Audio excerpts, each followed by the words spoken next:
Oui, je suis habillée pareil que sur ma dernière vidéo, tout simplement parce que j'ai filmé le même jour, j'avais absolument pas la force de faire semblant que c'est un autre jour, de changer de vêtements, etc. etc.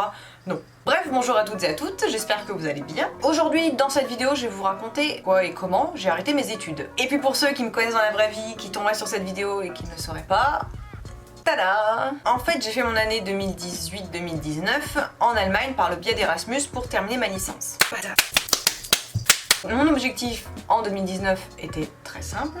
Je voulais postuler pour un Erasmus pour mon Master 1, puisque c'est un Erasmus par diplôme. Je venais de terminer ma licence, je me suis dit je fais pour mon année Master. Comme ça je me suis dit je pratique mon allemand à fond, je m'entraîne, je passe le C1, et puis ma deuxième année de Master je la fais en tant qu'étudiante normale.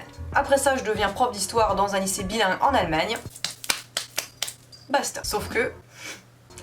ça ne s'est pas du tout passé comme prévu. Faut savoir que je souffre de dépression depuis des années, mais là c'est pas du tout le sujet, je ferai une vidéo plus adaptée et quand j'aurai la force d'en parler. Bref, en mars 2019, j'ai commencé à rechuter et c'était de pire en pire. Ça a conduit à un point de rupture en juin 2019 où j'ai dû me faire interner en urgence.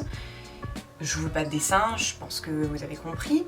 Et puis en juillet, j'étais en train de m'occuper de la montagne administrative que représente une candidature pour Erasmus, quand j'ai reçu un mail de ma coordinatrice française d'Erasmus qui me demandait « Êtes-vous bien passé par la plateforme d'inscription des masters? Avez-vous reçu une réponse ?» Quelle plateforme?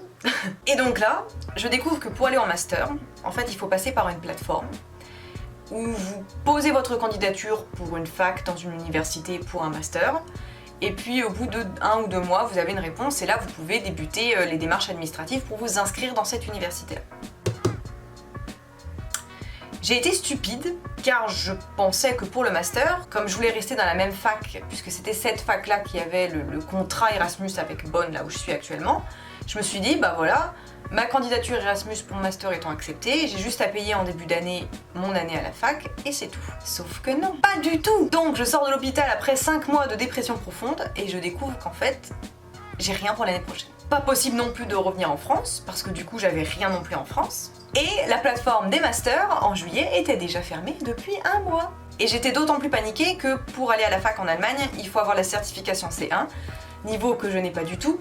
Expression et compréhension orale, j'ai un niveau B2, expression et compréhension écrite B1, et niveau grammaire A2+. Et ça je le dis pas trop fort parce que j'ai un peu honte. Donc absolument pas le C1. Autant vous dire que j'ai chialé non-stop pendant 2 semaines. Putain, mais j'en peux plus! Bâtard!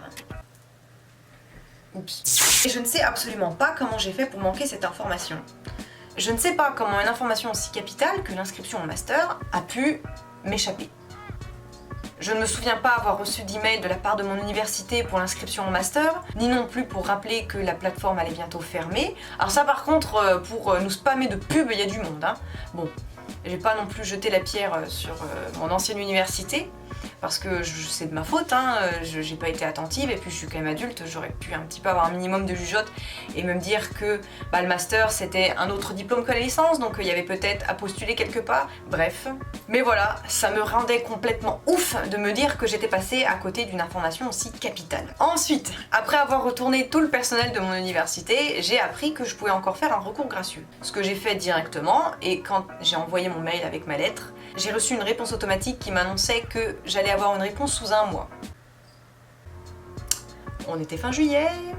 En parallèle de toute cette merde, j'avais encore cours à l'université parce que l'année allemande n'est pas du tout découpée de la même manière. En fait, les Allemands ne comptent pas en année, ils comptent en semestre. Et une année, on va dire scolaire, elle n'est pas découpée avec les vacances qui comptent pas en tant que cours, elle est vraiment scindée en 2. Le semestre d'été et le semestre d'hiver, et les grandes vacances d'été, le moment où on n'a pas cours pendant 2 mois, c'est considéré comme du temps libre mis à profit pour étudier. Donc l'année se termine fin septembre, commence début octobre. Donc j'avais des mini-mémoires et encore beaucoup de partiels tout le mois de juillet, et normalement en Allemagne, t'as jusqu'à fin septembre pour le rendre à ton professeur. Sauf que moi, il fallait que je le rende avant fin août, puisque fin août c'est la fin administrative de l'année scolaire.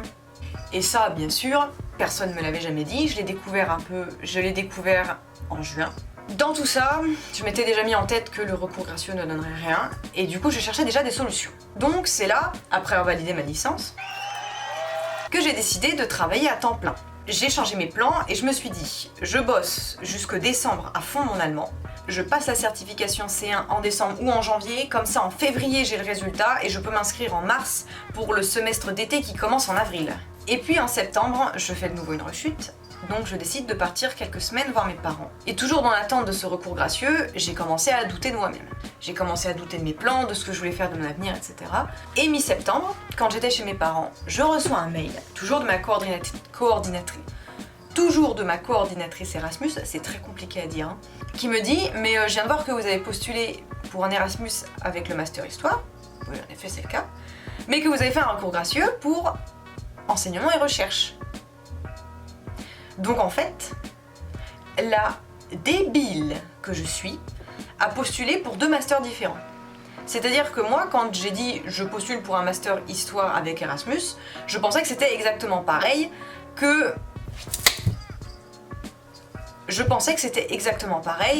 le master enseignement et recherche. Vu que je veux faire prof d'histoire. Eh ben, pas du tout. Donc voilà, la débilité, le crâne rempli d'air, l'idiot du village, la hurie du coin, tout ce que vous voulez. J'étais folle de rage contre moi-même. Parce que, ok, j'ai pas eu beaucoup d'informations, mais je ne pouvais m'en vouloir qu'à moi-même. Et c'est vraiment le pire, quand tu sais que tu es coupable et que ce n'est que de ta faute à toi. Donc j'apprends que l'organisme qui gère le master histoire, aujourd'hui encore je sais pas du tout en quoi consiste ce master, mais bon, a un contrat avec Bonn, mais que l'organisme qui gère les masters enseignement et recherche n'en ont pas. Donc, mon Erasmus tombe dans tous les cas à l'eau. Donc je m'effondre, je voulais absolument pas rentrer en France, je voulais rester en Allemagne. Et 3 jours plus tard, j'apprends que mon recours gracieux est favorable. Sauf que du coup, j'avais pas du tout envie de rentrer dans mon université de base. Moi, si j'avais postulé avec cette fac-là, c'était uniquement pour avoir l'opportunité de continuer mon master en Allemagne avec Erasmus. Donc à partir de ce moment-là, j'ai pété un plomb. Je passais mon temps à chialer. Je savais vraiment plus quoi faire. J'ai mis toute ma vie en question. J'arrêtais pas de dire à mon père que j'allais arrêter mes études, que j'en avais marre, que j'allais continuer de travailler, même si le travail que je fais actuellement me plaît pas, parce qu'en ce moment je suis serveuse et ça ne me plaît pas. Je savais même plus si j'ai envie de faire prof.